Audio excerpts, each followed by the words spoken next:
Morning from Goodfellas that we are going to be showing Caligula, the new edit of the film, at Cannes, which is very exciting. It's been brewing since November, and so I've been really chomping at the bit to be able to tell people about that. When we first started this project, I wasn't sure the quality of what was going to happen because I just didn't know what was in there. I knew that we would do a good job with what we had, but then as we started unpacking it mentally, looking at the scenes, looking at what they actually filmed, looking at the narratives that were there, it did reveal that there was a really good film in there. So it's I'm always going to notice the things that could have been better, kind of thing. But with as much footage as we had, we were able to make sure that the narrative was present. And the most exciting part for me is just that you get to see these performances that happened in 1976 when the movie was filmed, that if it wasn't for this project, it's 3 hours of footage. Not one frame has been seen before. And there's entire sequences that no one's seen in any form. And so watching Malcolm McDowell or Helen Mirren giving a beautiful, beautiful delivery of dialogue that no one's ever heard, it was like having a time machine. It was really cool. So even if somebody doesn't like what we did, I think that they would still really get a lot out of, if you're a fan of either of those two performers, or John Gielgud or Peter O'Toole, just being able to watch them do what they do, perform their craft. So that was really interesting. I don't think we got any questions online. I thought people would have some. Chandra, did anyone send any questions in? How do I go to this here? Whoops. I got a no in my private chat. Well, I can talk a little bit about what's happening now, since that is kind of what I'm getting asked the most right now. The way this works is that the movie will premiere at Cannes in just over 2 weeks. And then it will, I believe, be making some festival rounds. And as far as when people in America can see it, I think that the intention is that it'll be a theatrical release in the fall. And I would imagine then streaming shortly thereafter. And I don't know how a physical release works into this. We don't have a partner yet for that. It's kind of like, in some ways, it's the end of one journey, and then it's now a start of a completely different one. The thing I've been really fixated on is just finishing the film appropriately. And so, getting it to Cannes was like kind of the crossing of one finish line, but now it's another lap. So there are a lot of questions that I don't have the answers to. But any questions about the film itself and the process of the restoration has been completed. It's all done. So, Kat, it feels, you would know how it feels to be cool, because I learned from you. Have we had contact with any of the actors? Not really. One important thing that I learned in this process was, I came into this looking at it as a task. It was a creative task. It was a job, and I wanted it to be an artistic expression, but I didn't have any emotional attachment to it. And for the other people involved, for some of them, it was very, very traumatic. And so, um, Malcolm McDowell in particular, I believe, put more into this film than everyone else put together. And I say that because Gore's script was good, but the thing that made the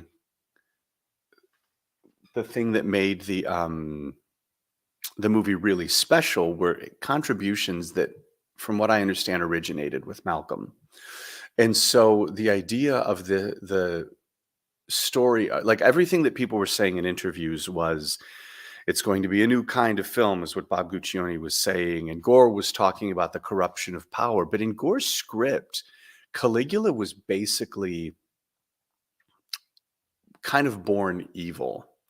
And his idea was that it was like a child. I mean, clearly the man did not like children. The idea that if you took a terrible, precocious child and then elevated them into adulthood and gave them power over other people, that they would treat people like toys. And I'm trying to think of how to say this succinctly. And so the idea was, to Malcolm, was that would be very boring to play. And he's the one, from what I understand, that really introduced the idea of creating an arc for the characters. So Gore did say that they took a lot of his lines and kind of twisted the meaning. But I actually agree with Malcolm's universe on that. I think it made it better. And then when the version that was released came out, it was back kind of to Gore's idea that he was just crazy. It was like from frame one, it was all, he was crazy and evil the whole time.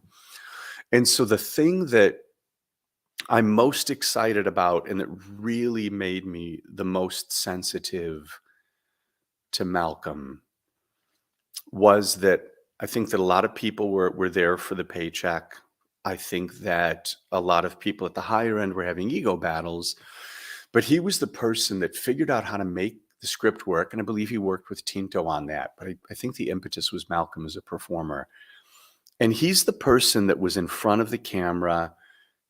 He was the person that made it work. I mean, he made this movie work. And so then when Bob Guccione did that with the edit, I think other people were probably able to brush it off a little differently than he did. So that was a long way of saying, he was the second person I wrote. The first person was Tinto. And the reason that I was trying to involve him if he wanted to be involved, because to me, this was his film, not mine. They're both of them, meaning I'm speaking about Malcolm specifically, though. And so then when I really did start to uncover what was there, I completely understood why someone would not want to revisit this place. So yeah, so I'm not surprised that that there hasn't been contact, but I did make every effort, and we'll see what happens. I see you have another comment. I hope Malcolm will be happy with this performance. I think it's his best performance. I love Clockwork Orange. Of course I do. I love If. Of course I do. It's a great movie. And he's brilliant. And I think that the gamut that he runs in this movie, I think is, I think it's a wider gamut than anyone will have seen him do before. And I think when he made this movie, he was at the height of his powers, meaning, he had kind of that saucy virility to him mixed with some great success. And I think his chops were in the best place. And I think that he was, you play older roles differently. Like I think there's a skin that's comfortable for him that's very extraordinary to watch. But I think that there's a lot of sensitivity in this performance that I personally don't know that I've seen juxtaposed with the violence in any of his other roles. So we'll see. We'll see what happens if he sees it. But I think it's his personally. I really do think it's his best performance, and I'm a fan. I'm a huge fan. Um, the audio cleanup process. So Italian stages. Funnily enough, this is something Malcolm had talked about in an interview, that he'd be doing a really intense take, and then he'd hear someone curse in the background because a machine ran over their foot or something. And so what basically happened on Italian sets is they never intended to use location audio. So it was kind of just a placeholder, but it's a gift that they did. So when you look at older movies, to me, I'm distracted by the overdubbing because you'll have these voices that are so close to the microphone and it kind of doesn't go with the picture. And so when I look, and I noticed this really, especially with Helen Mirren, there's so many things in her delivery that feel so much more immediate because it's the location audio. Now, the problem is they were building sets while they were filming. And so one of the problems with that is that you'll have someone working and there's hammering in the background. So that's not a noise reduction solution. And it's not even something that you could really do with precise editing. I mean, you probably couldn't to some degree, but it would take forever and be really complicated. So the thing that the AI helped with is that we were able to really isolate things that weren't the voice in a way that you couldn't do before. And a lot of this technology came out of from what I understand, it was technology that they were using to like record mobsters, like in a restaurant. And then Peter Jackson amalgamated some of that into his workflow for the Get Back documentary. And then it evolved a little bit further, and our audio team, which was audio mechanics, and then Kevin Dipple did the mixing, and he did a lot of cleanup. We're able to, there's one day when I remember Kevin sending me, I'll mention the nervous scene. So that was the worst of all of them because the thing that he's in, that tub, has really loud machines pumping the water. I'm not sure why there were pumps, but you can hear like clanger, clanger, clanger, clanger, clanger. And even in people's notes, they talked about how on set it was deafeningly loud. So there's this audio of John Gielgud that's just almost indecipherable at points. And one day Kevin sent me audio, and that was a huge sea change. If we had finished this movie 6 months earlier, this technology wouldn't have existed. It was things that he found that were in beta testing. And it was able to isolate the things that were his voice. So he's the one that we used it the most on. And then there were a couple little bits with Teresa Ann Savoy's voice where there just weren't enough takes. Like what we would do sometimes is if we needed to pull a word from a different take from someone like Malcolm or Helen, there were enough takes that we could do that with. And with Teresa Ann Savoy, there were a couple times where there were like consonants that would drop out, that there was just no way to get back in. And we would use some of the AI programming to load her words in and get the end shape of a word or things like that. That's a whole other digression, but definitely it's going to be an interesting future, having seen this technology and what it's capable of. But so it's, as with anything with effects, my hope is you don't notice it. My hope is just, it's not like it sounds fully remastered or anything. It's just that it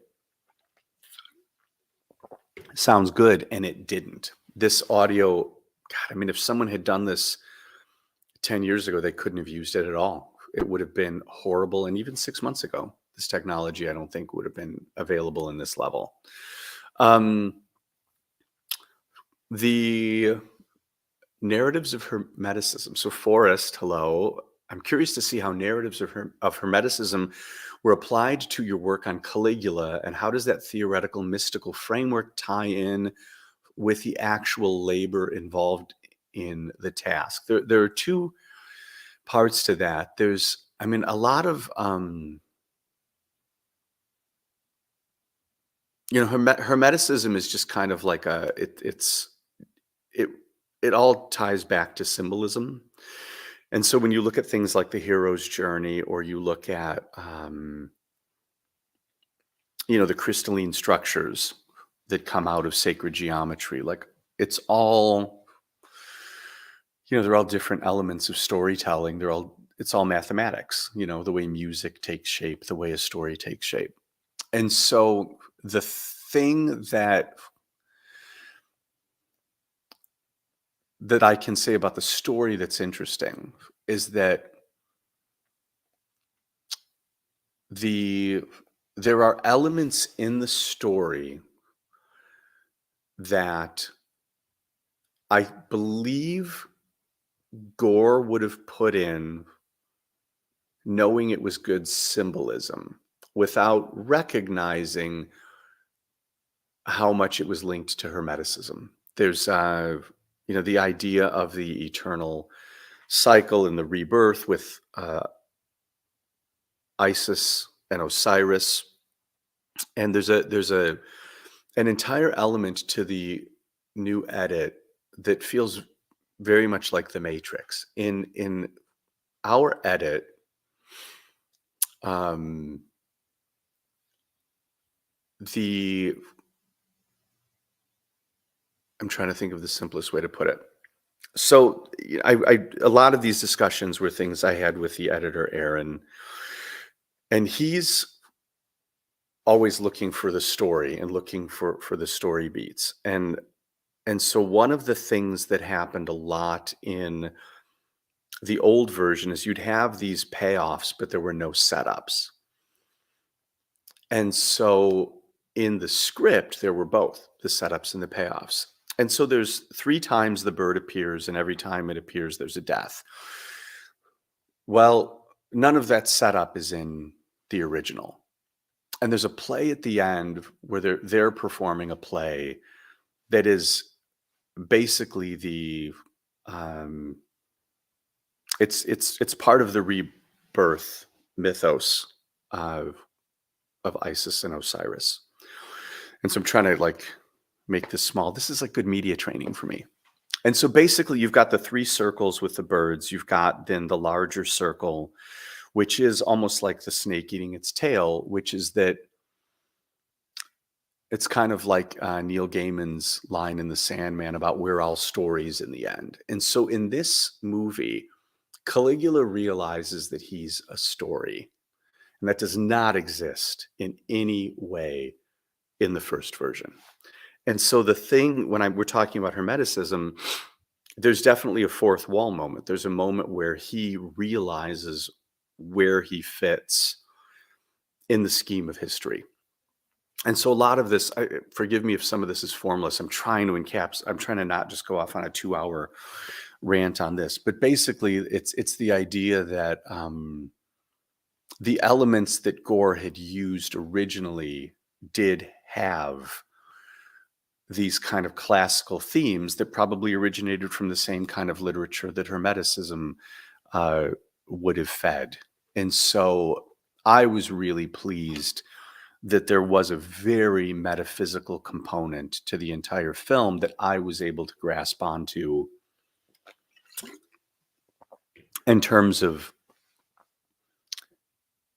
having some important lessons. I mean, aside from the fact that you shouldn't be a dictator, but there's a lot of beauty in this, and it is a very redemptive story for Caligula in a very strange way. I'm going to get off that subject because I could go for a long time. I don't know about Dune Doing in Caligula, I don't know what'll happen. Did the framework inform the tasks or hermetic? So I have a weird relationship with the ideas of magical thinking. There's a book that I'd read um, by Michael Jordan called "I Can't Accept Not Trying," and I remember reading that book, and everything in there was the same kind of premises that you'd read in like Crowley's teachings or any of that. Um, but he was just applying it physically. So it's kind of like Zen in the art of motorcycle maintenance. It's the idea that Hermeticism or magic or magical thinking or magical practice is all just it's all just clothing that you put on something. And that the practice is just focus and discipline. And so like I kept a card by my computer that said Caligula will premiere at Cannes. And so every day I just practiced that discipline of what can I do to move that forward. And, I think that's something else that keys into Rosicrucian or Hermetic thinking to me is almost that kind of Walden ideology, which is, how do you honor and respect the people involved? It was like I was walking into this mausoleum that was the life of the film. And I was reading the interviews and trying to find, well, where's the love in this? Where's the, whatever your God is in this? And so for me, it was saying that all these people had their flaws and there were a lot of egos and a lot of chaos, but how do you then respect everybody's place in that and find the way that the shapes can work together to honor the performances? Because at the end of the day, the performers are the people that are on stage. That's what we're watching. And so, when we talk about like hermetic practices or things like that, I'm not as much of a ritual guy. I'm not as much of any of that as much as just, I really love the Marcus Aurelius quote. The first rule is to keep an untroubled spirit. The second is to look things in the face and know them for what they are. And so the thing that I just try to do is number one, make sure that my heart is in the right place. And then number two, make sure that my focus is directed and not distracted by my own fears or desires. Uh, and of course, we have all those things, so it's a constant battle. But so for me, that's kind of the answer to that question. Uh, uh, yes, I say Ouroboros terribly every time I try to say it, but the movie is completely that. He starts out hating Tiberius, becomes the thing he hates, and at the end recognizes there's a part in the original movie where he walks up some stairs in the Senate, and then it just cuts to the next scene. And in this one, he walks in and he ascends the stairs and he turns and he looks at the big empty Senate. And before this had been the scene where he's smashing the heads of the statues and says, like, you never answer me, meaning to the gods, like, you don't answer me. And as he walks up the stairs in the Senate and he looks at the empty Senate, he looks at the camera and he's crying. And the giant who's been following him, mimicking his actions, touches his face and recognizes that he's crying too. And Caligula's touching the trappings, the seals, the standards of Rome. And it's like he just knows that he's part of this much, much larger story, an eternal cycle. And so in the next scene, when the final bird appears and he knows that it's his death that it's heralding, when the first bird appears, he completely freaks out. When the second bird appears, and the first bird is the death of Tiberius, the second one is the death of his sister. The third one he knows is for him. And so Caesonia, Helen Mirren's character, freaks out because she knows it means it's an omen of death. But he just looks at it and he just knows, like, this is the end of the story. And so then there's a scene at the very end, and this is also not in the 1980 version, There's three things, and this first part might be, I forget what's in there, but there's a part where this blood bag splits and his giant is angry and he grabs his face and he says, don't worry, it's only a show. And so it takes on this poignancy, and you realize that this last session and Troy Sterling Nees did this incredible dreamlike music as we're moving through this. Well, then he's walking, and this is not in the 1980 version. There's all of these dancers from Troy, and they're dressed in these black gowns. And Caligula says to them, he has his, dancing master, who are these people? And he says, oh, these are the dancers from Troy. And he says, do they know Hector's dance of death? And he says, oh, yes, Caesar. And then they do the dance. Well, then Caligula proceeds, and then there's the staircase that he's going to be murdered at the top of. And he turns to everyone and says, do you want to see my dance? And so, like, he knows he's going to die. And then, I won't give away the ending of how it happens, but basically he gives the wrong password, which means that the guard is supposed to kill the person that gives the wrong password. And he just knows that that's his time. So anyway, it's hard to talk about this because no one's seen it. But the point is that there's all of this beautiful poignancy and incredible performances. Helen Mirren, just the look on her face when she's looking at him, and it's almost like, just this quiet hanging in the air.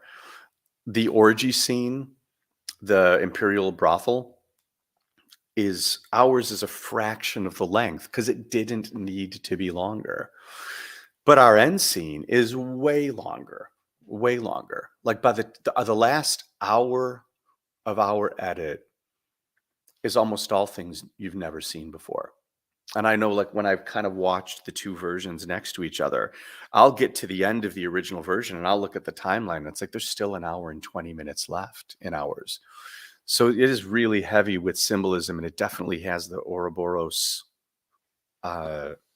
element to it. Did we uncover any interesting tidbits about Danilo Donati? I wish I had met him. He seems like a nut job. Brilliant. Everything I've seen is so beautiful and so amazing. The only real thing that I know is that he just didn't read the scripts. Like, he very famously did not read the scripts. And so where they had Tiberius walking through a garden with the living statues, he decided it needed to be on a 3-story platform with elevators. And so Gore Vidal's idea that there was ever going to be a realistic version of this went out the window once they put Danilo Donati in on this. Things like the decapitation machine.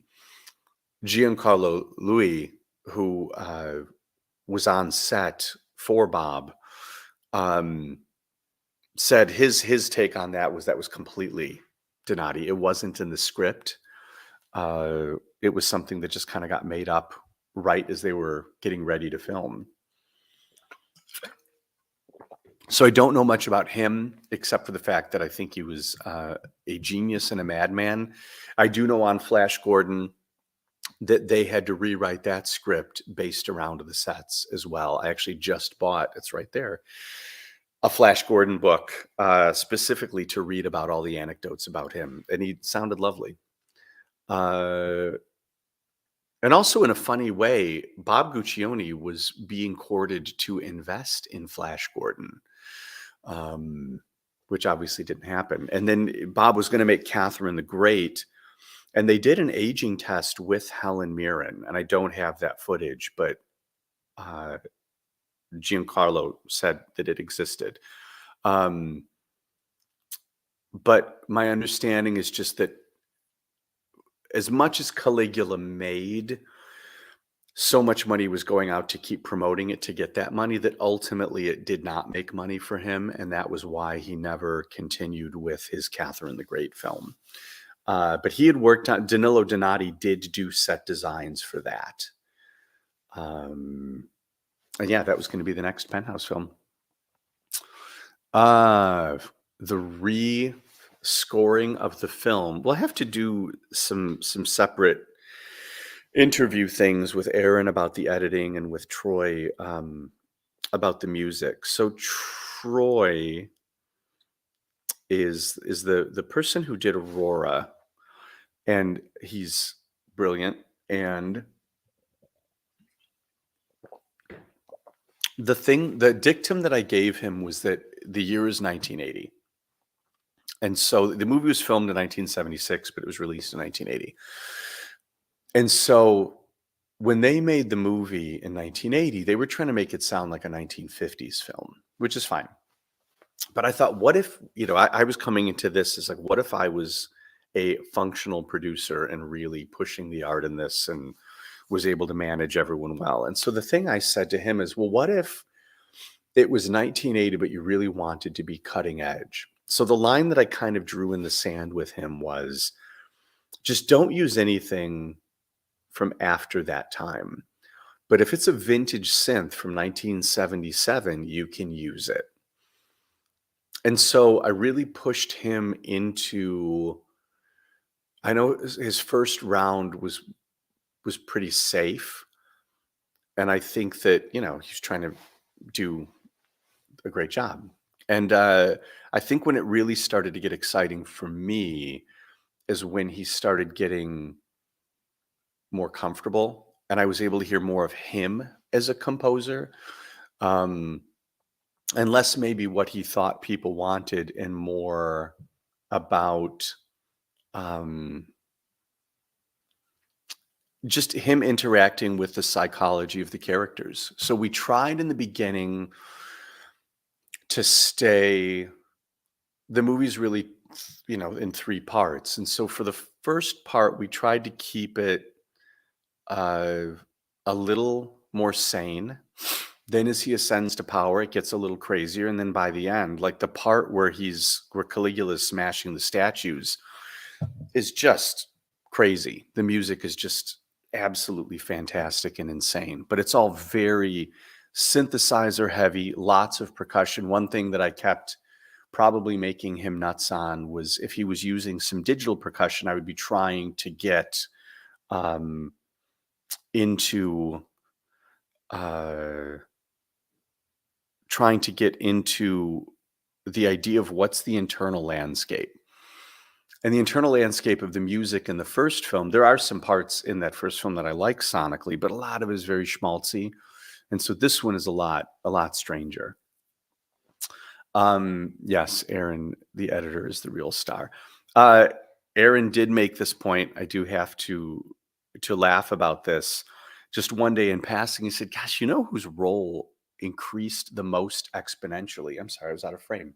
You gotta tell me if I'm out of frame. Are you not? Are you watching it? No, you're watching me. Uh, is Incitatus.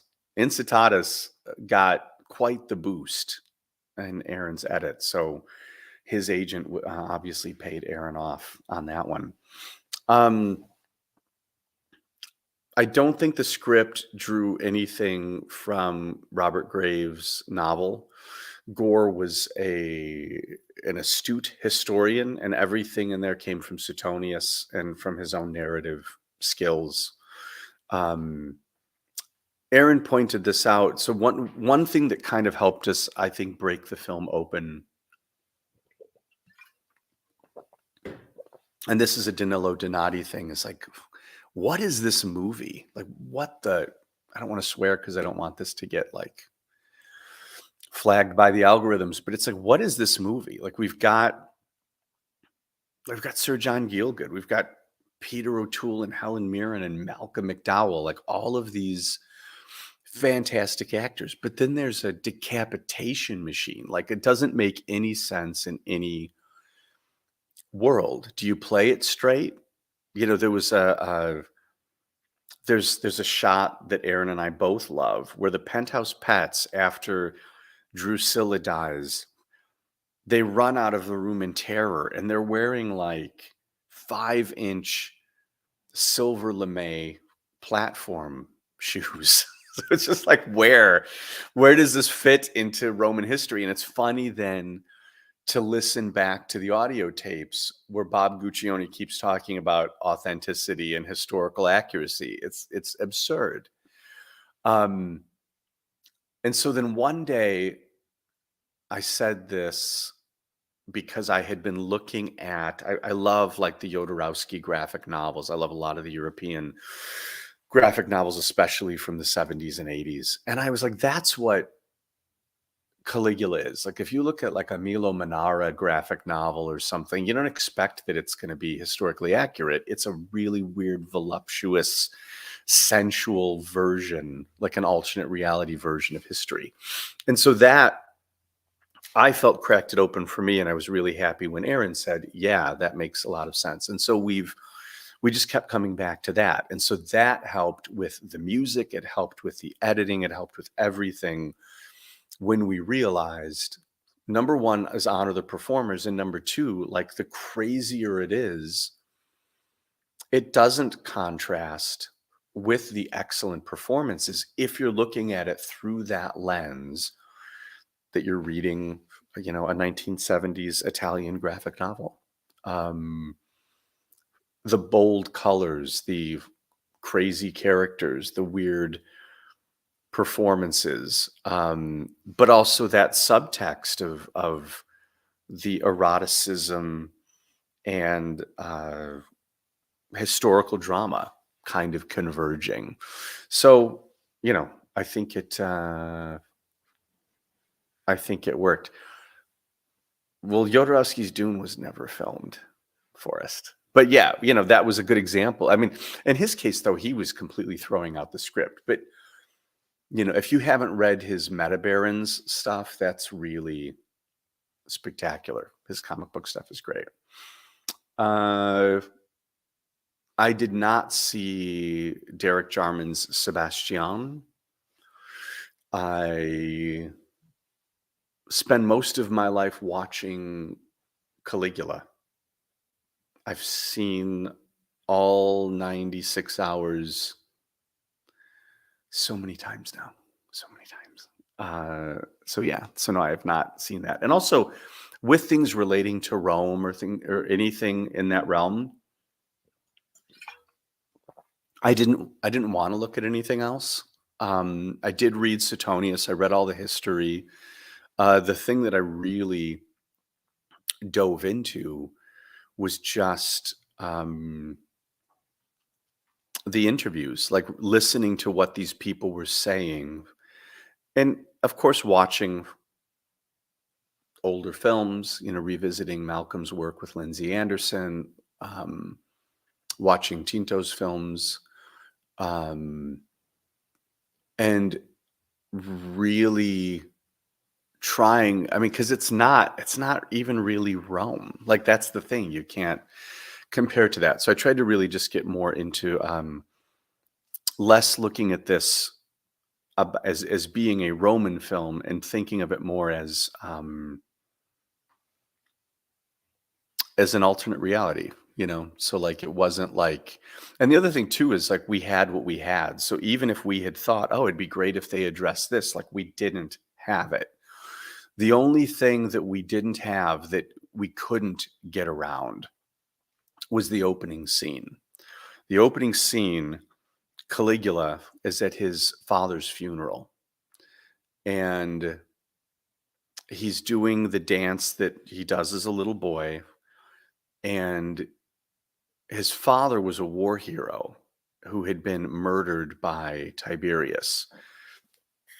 And so it's a nightmare. Caligula's at his father's funeral, and there's whispers. The priest is talking about the lineage of Rome, which is why the ending is important. It's the lineage, the lineage, the lineage. The lineage of Rome, and then the voices are whispering, who killed Germanicus? And then they all start whispering Tiberius. And then Caligula sees Tiberius's face, and it cuts to his face as a boy, and then it's Tiberius getting in his face with snarled teeth, and then it cuts to him waking up. And in the version that was released, the uncut version, Bob thought it was a good idea to put them running in a field, him and his sister. And then Caligula wakes up and says he's going to kill me. And it's like he's had a nightmare, but the thing that he was just dreaming was something romantic. And so I don't know why they didn't film that scene, but it's so necessary. It's the ultimate setup for the payoff of the ending of the entire movie. So with that, Dave McKean animated it. And we did do it in a style that was meant to look like he'd showed me some 1960s things that he really liked. And I was like, yeah, this is perfect. Some late 60s animations. And so that worked. So in order to make it fit well, we made that our opening credits sequence. And so that way, because it was a nightmare and because it was the opening credits sequence, we were able to have it not compete with what was filmed. Is any of this interesting? I feel like I'm rambling on all these points. Oh, and the payoff. Aaron pointed out the Tiberius funeral scene. So one thing is when he says in the movie, it's just like the dream. Well, in the original version, it's like what dream? Like the dream of you having sex with your sister in the woods? Like, what does that have to do with this? But the death mask, there's all the death masks in the opening. So yeah, I mean, there's tons of payoffs that have setups like that. And this opening scene that they never filmed was an important one. Another thing that happened that was interesting is you do look at the script and there's all of these pages with lines through them. Like they definitely were cutting a lot of Tiberius out. They were doing a lot of truncating. Tinto and Peter O'Toole did not get along. Peter called him Tinto Zinc, and I don't know what Tinto called Peter, but certainly not on time. Does anyone have any other questions? Otherwise, I'm just going to start rambling about Jodorowsky. What kind of reaction do you hope for at Cannes? This is interesting. So the first place that Caligula was ever seen was at Cannes in 1979. But Bob Guccione did not know that it was playing there. This is something that I learned from Leslie J., who was the head of press for this. She was assistant to the producers credited in the movie, but she was in charge of all the media stuff surrounding Caligula, and she's wonderful. And she said that, so you hear about it having been at Cannes. It was in papers at the time, Variety and stuff. But she said Franco Rossellini had a print there and set up a private screening, and the executive producer Jack Silverman was in Cannes and stumbled upon Franco and his print and the story that this thing was going to be screened. And so he and Bob were furious.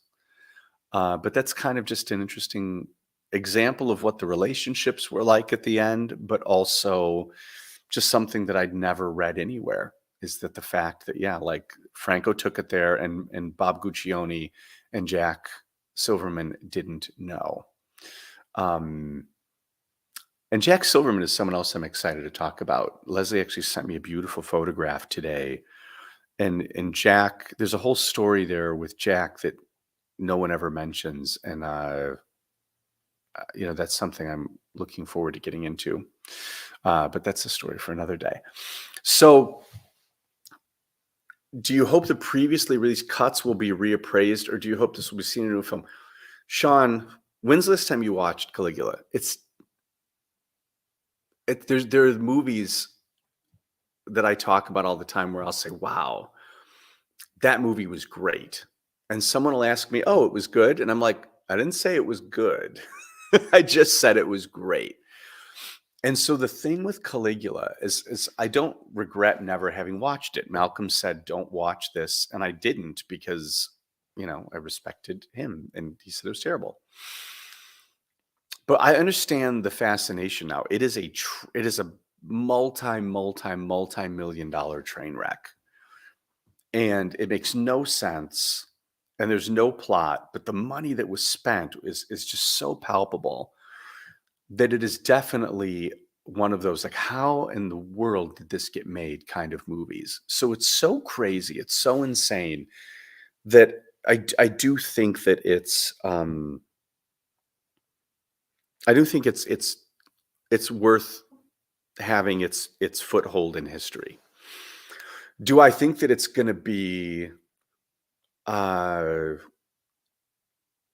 reappraised? I don't think that the old ones can be. There's nothing more there. I think if anything, academically, it's going to make the old ones look worse. But I do think it's gonna renew interest in the shock value the same way you slow down at a car crash. I think people need to watch the old ones. There's so much in there that's really good and really interesting in the context of that insanity. There's definitely things like,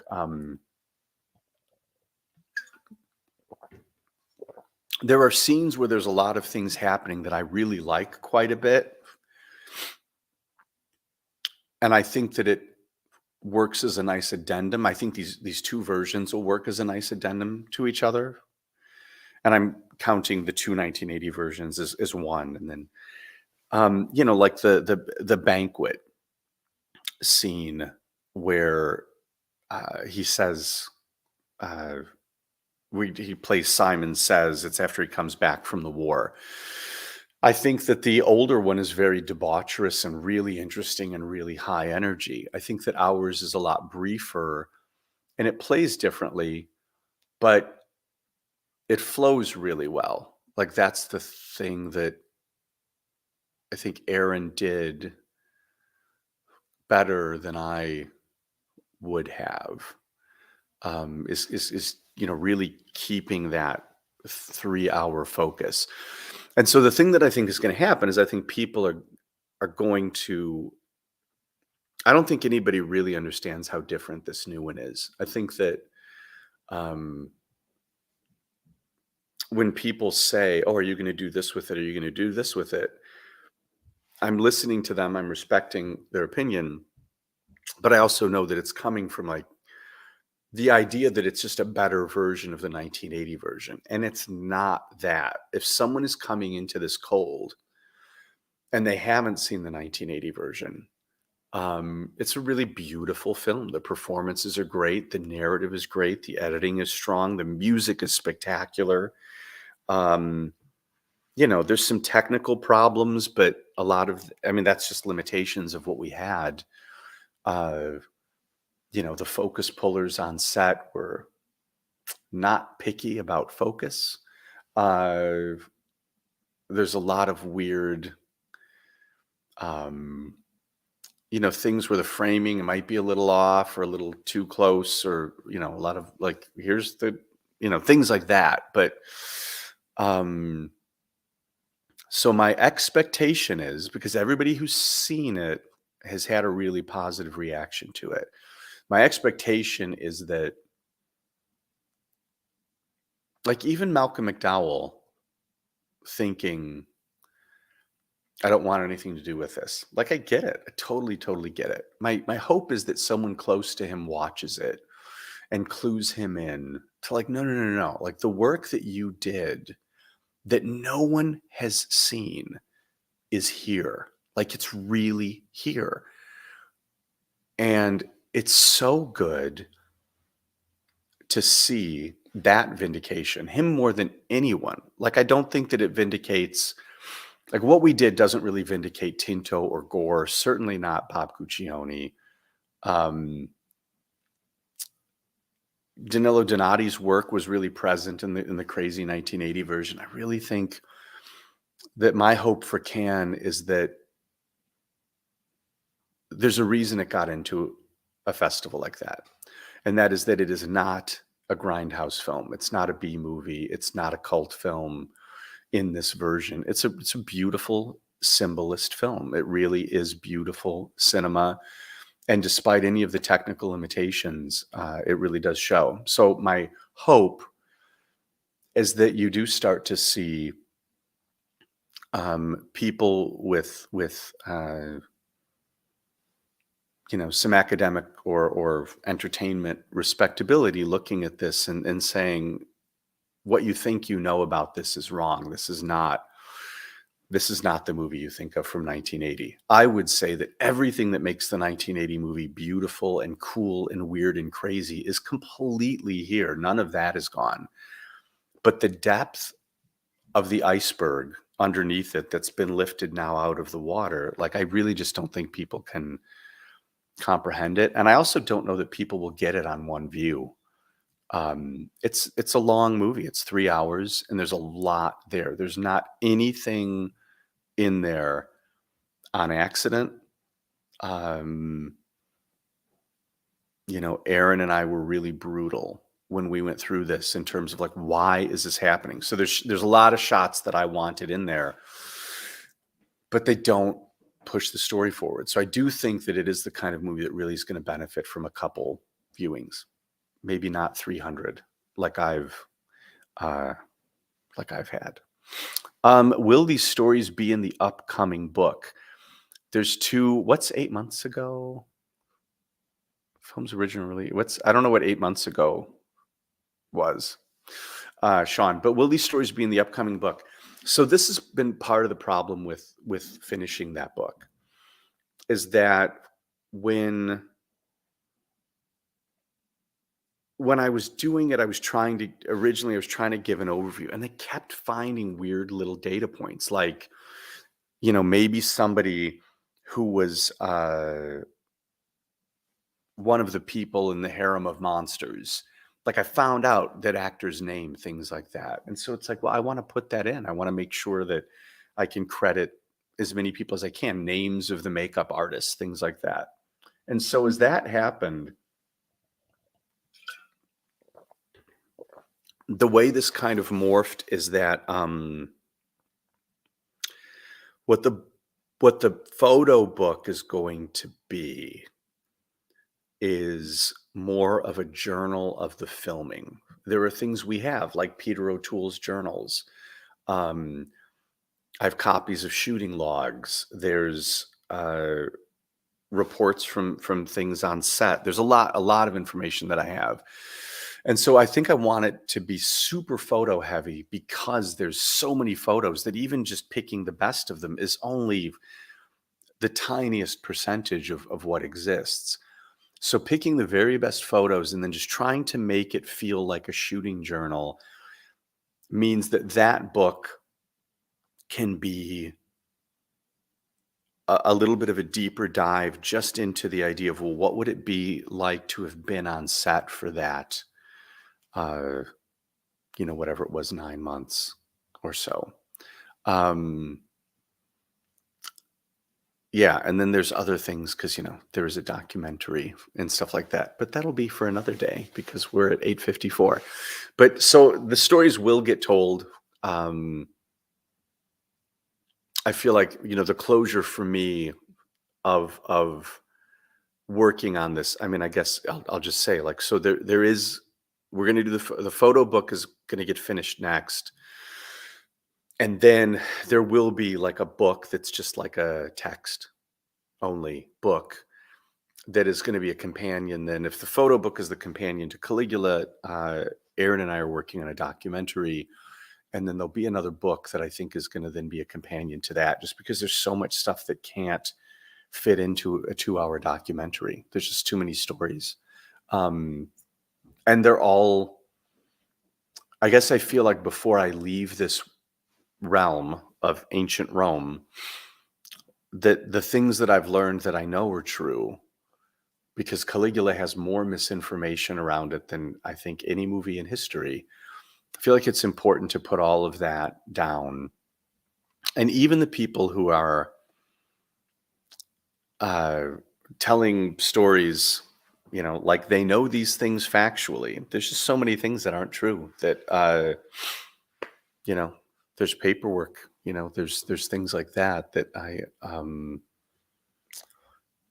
you don't need to make up stories around this movie because it's so crazy as it is. I'm also being really mindful because there's a couple stories I want to tell right now, but it's 5 minutes till 9. And also I don't know how this works. Do I get flagged if I start talking about eel insertions and things like that? I don't know. I don't know if I can say that. Um, it'll definitely be showing in Chicago. I just don't know when. I think that I think that theatrical stuff is all going to happen at the end of the year. I believe that's what's going to happen. Um, but I don't know yet. So I'll let you guys know. If you're not on the Patreon or the Kickstarter for the Caligula book, that's the place where I tend to post most of this. And the Patreon is just $1 a month. It's not meant to be a moneymaker. It's just with everything with if you post on social media and algorithms and whatnot, not really working in your ability to get information. I'm a big fan of the sites like Substack. There's some there that I subscribe to. And so the reason I'm using Patreon is just because it's, I feel like you get everything for $1. Uh, and the idea is it's just kind of like tithing the venue. It's like if we're at a coffee house and you just keep buying some tea to keep the lights on. So yeah, so if you're interested in some of this stuff, patreon.com/Thomas Negovan. If you go there, there'll be a lot of updates, but also things will all eventually come out.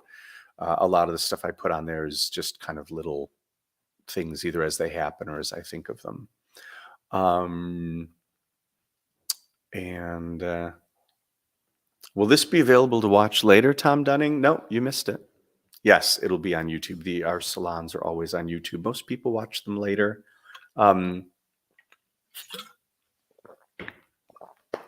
yeah, I mean, it was very hard to not tell people that Cannes was happening, and the announcement, the press release from Goodfellas went out today, and Cannes' announcement should be tomorrow. It's 3 a.m. I thought you were in Chicago now. And there's more stuff that I want to tell, but I can't yet. So it's definitely hard to kind of hold my tongue on that stuff. But so this was a big one. And yeah, I guess that's it. But so thank you for being here. It's the first Thursday of every month. We do our salon here. And by the time we do the next one, Cannes will be done, and I will be back and focusing on making sure that everything with Beautiful Macabre gets finished appropriately, and then the documentary. And as I'm in that space, I can really make sure that everything is correct for the book. And the idea then is just that all this stuff will come out relating to Caligula at the end of the year. But there we go. So thank you for being here, and I'll see you next month.